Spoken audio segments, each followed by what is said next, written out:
Whole life insurance is the biggest ripoff in America, and here's why.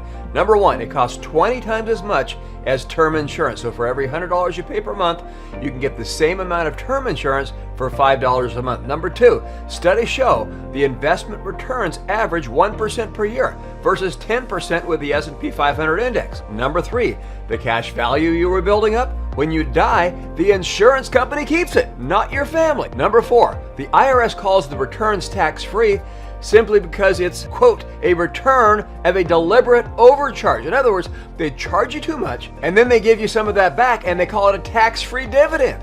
They claim it gives a higher return than it really does, and it's tax-free because they're just giving you back your own money. Like one insurance salesman secretly told me, whole life insurance is for selling, not buying. It's the most profitable product they sell because they're ripping people off who buy it. The insurance companies line the skies with expensive buildings and pay lobbyists and contribute to the campaigns of politicians to prevent them from writing laws against them. I don't care what they call it.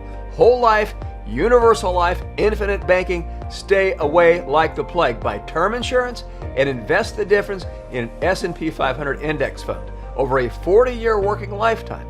A $500 a month investment into your IRA in an S&P 500 index fund at 10% annual return will give you $33 million, which your family keeps when you die. That same amount in a whole life policy at 1% annual return will give you $3.5 million of cash value, which the insurance company keeps when you die.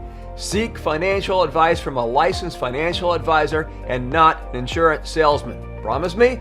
Buy term insurance and invest the difference. Believe me, you'll thank me later. Please like, subscribe, and share this with as many people as possible. This is The Business Guy.